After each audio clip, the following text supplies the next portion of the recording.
O Senhor esteja convosco. Ele está no meio de nós. Proclamação do Evangelho de Jesus Cristo, segundo Mateus. Glória a vós, Senhor. Naquele tempo, disse Jesus a seus discípulos: Quando orardes, não useis muitas palavras como fazem os pagãos. Eles pensam que serão ouvidos pela força das muitas palavras. Não sejais como eles, pois o vosso Pai sabe o que precisais, muito antes que vós o peçais. Vós deveis rezar assim: Pai nosso que estás no céu, santificado seja o teu nome. Venha o teu reino, seja feita a tua vontade, assim na terra como nos céus. O pão nosso de cada dia dai-nos hoje. Perdoa as nossas ofensas, assim como nós perdoamos a quem nos tem ofendido. E não nos deixeis cair em tentação, mas livra-nos do mal. De fato, se vós perdoardes aos homens as faltas que eles cometeram, vosso Pai que estás nos céus também vos perdoará. Mas, se vocês não perdoardes aos homens, vosso Pai também não perdoará as faltas que vós cometestes. Palavra da salvação. Glória a vós, Senhor.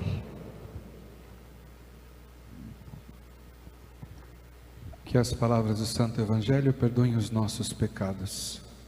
Amém. Ave Maria, cheia de graça, o o Senhor é convosco. Bendita sois vós entre as mulheres, bendito é o fruto do vosso ventre, Jesus. Santa Maria, Mãe de Deus, rogai por nós, pecadores, agora e na hora de nossa morte. Amém. Amém. Queridos irmãos e irmãs, nós estamos na primeira semana da Quaresma.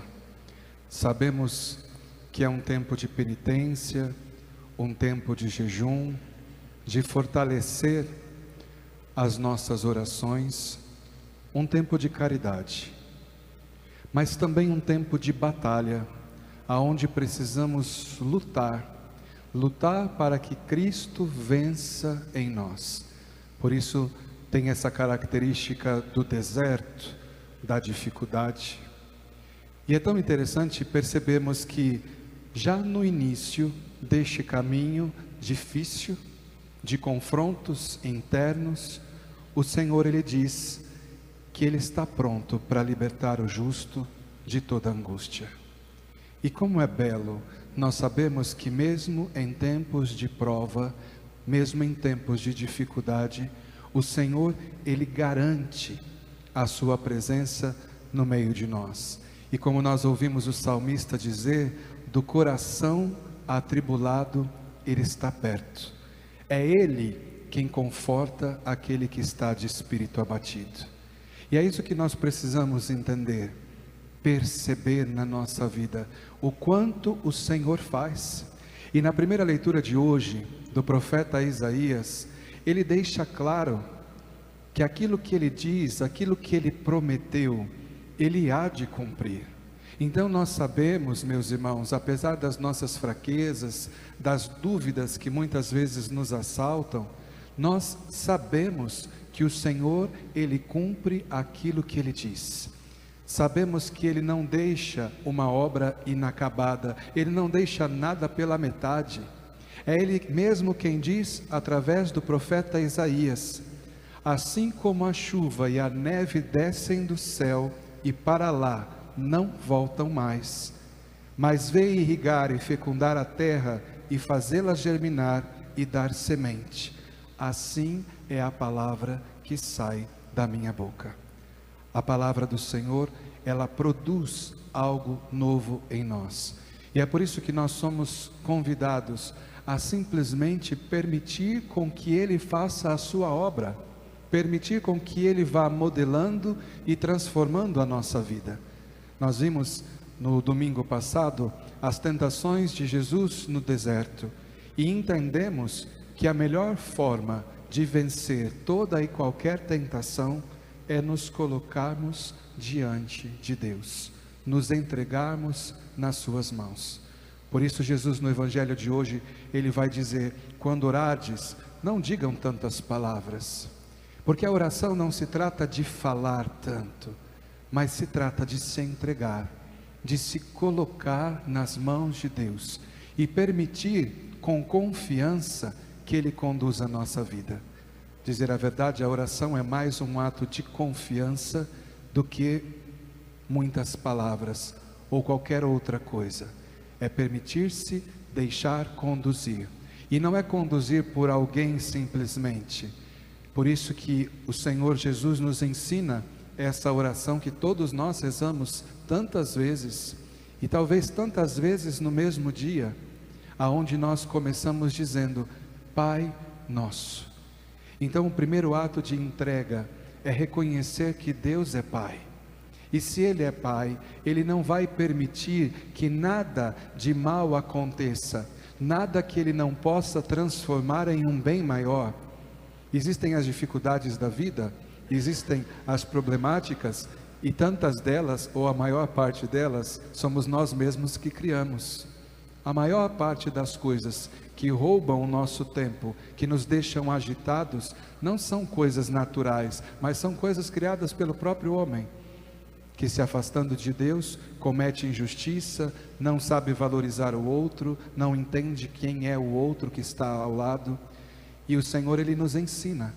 Nós somos todos filhos deste Deus que é Pai, e logo nós somos irmãos. Por isso nós temos um Pai que é comum. E quando nós temos um Pai que é comum, a primeira coisa que nós entendemos é que o meu Pai não quer ver eu brigando com os meus irmãos, que Ele não é alegre em divisão, que Ele não é feliz e contente com certas atitudes que nós cometemos.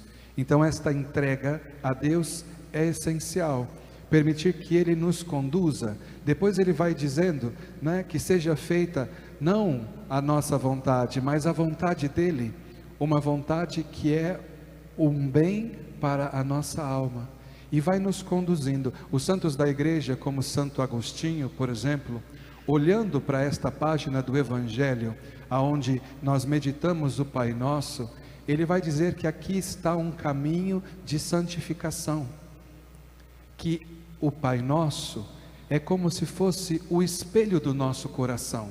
Olhando para o Pai Nosso, nós conseguimos imediatamente perceber se nós estamos fazendo a vontade de Deus ou se nós estamos na nossa.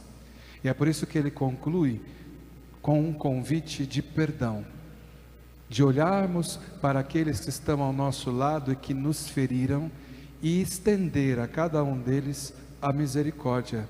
Uma misericórdia que não nasce no nosso coração, mas é uma misericórdia que nós acolhemos de Deus, porque Ele nos perdoa. E muitas vezes nós temos dificuldade, meus irmãos, de nos entregarmos a esse Deus que é Pai, que ama e que nos perdoa. Quantas pessoas vivem debaixo da culpa? Vivem acreditando mais em si mesmas do que em Deus, dizendo assim: mas o Senhor não pode perdoar aquilo que eu fiz, diminuindo o tamanho da misericórdia e da graça de Deus. Precisamos desta conversão. Vejam bem, quando nós somos pequenos, nós não entendemos o que é estar nos braços do Pai. Agora, quando nós somos adultos, quando nos tornamos pai, quando temos uma família, nós nos damos conta do quanto aquilo era importante. Agora, meus irmãos, em Deus e diante dEle, todos nós somos pequenos. É nós que precisamos dar este passo, de se fazer pequeno, de se sentir mesmo como uma criança, que não tem medo de dizer: olha, Senhor, hoje eu preciso do seu colo. Olha, Senhor, eu estou com tantas coisas que eu não dou conta, mas eu quero estar aqui, protegido e guardado por Ti. Se nós fizermos assim, a gente percebe que a nossa vida ganha uma dinâmica diferente, aonde nós não temos mais medo. E é por isso que o Salmo diz que o Senhor nos livra de todos os temores. Por quê? porque já não sou eu que tenho que responder diante das coisas. Se eu me faço pequeno como um filho, quem me conduz é Ele. E já não sou eu que preciso lutar por certas coisas, mas é o Senhor quem luta por mim. Então eu não preciso me defender, porque aquele que há de me defender. Peçamos a Deus esta graça, né? Como ensina Santa Teresinha, de vivermos essa infância que nos ajuda tanto a ser santos, se tornando como crianças nos braços de Deus, que é Pai e nos ama imensamente. Louvado seja nosso Senhor Jesus Cristo.